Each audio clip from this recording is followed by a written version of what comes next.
Welcome to the presentation of Emergency Care Chapter 31, pages 816 through 828 by Group 2.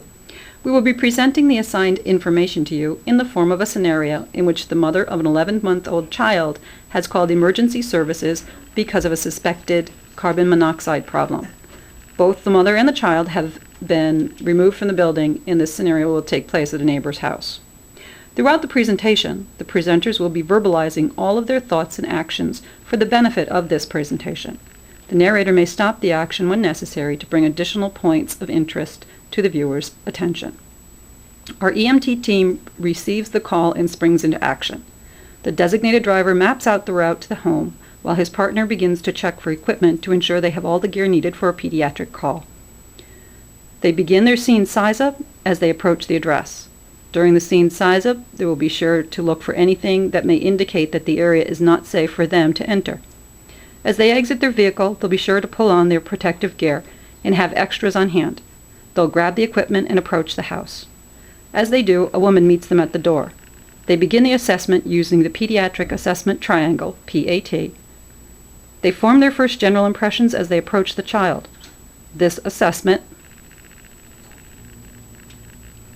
will be referred to as their first impression or from the doorway discovery.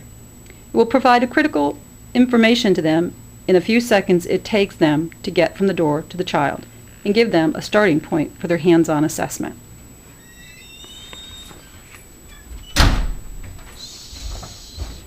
Okay. Darwin. Is it safe? Yeah. All equipment. ESS? All right.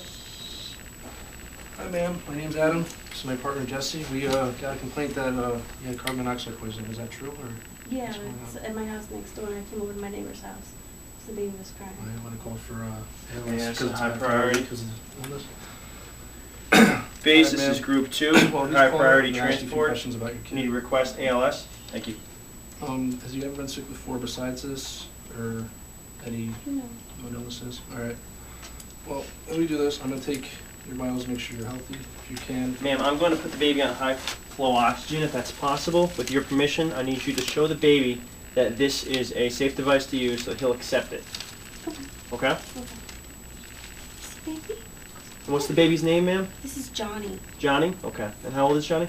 He's 11 months old. 11 months, okay. Now with your permission, I'm going to take the baby so I can perform a rapid physical examination on him.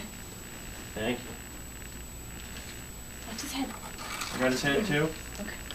Yes, ma'am. All right, I'm going to obtain baseline vitals here. My baby is on high flow oxygen. Got a pulse of 120. This is a new device. I don't have to actually put it on, just knows. I've got respirations of 32. Skin is warm pink. And I'm going to perform my rapid physical examination starting from the toe first, while you obtain the rest of the sample. Gotcha. Can we just take your vitals real quick, make sure you're okay? There's a pillow for you to lie on.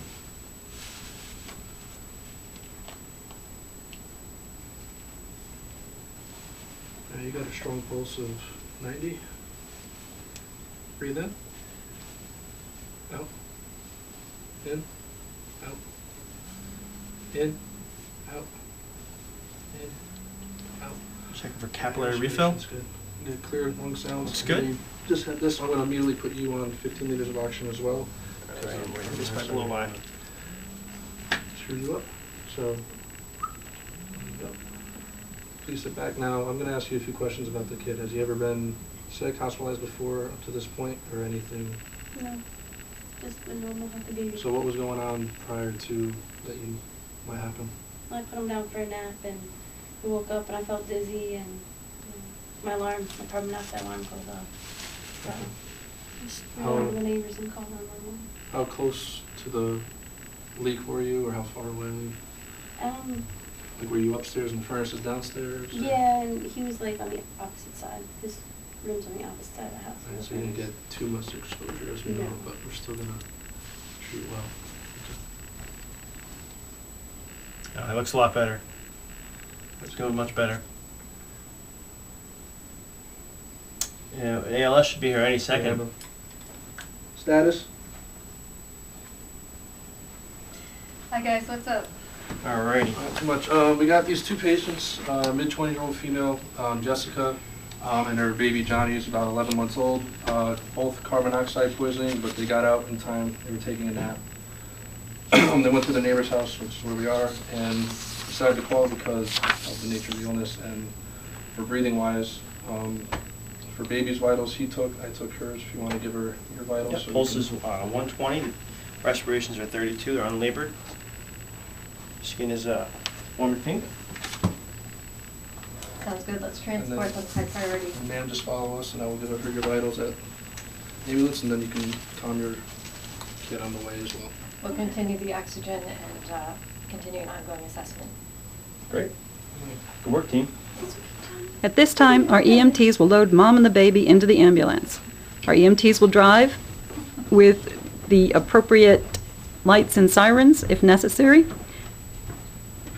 They'll do their continued evaluation and reassess vitals en route. Calls will also be made to notify the facility that they are en route. Once they arrive at the hospital, they'll turn over care of the patient to the ER staff, complete their run forms, and ready the vehicle for their next call.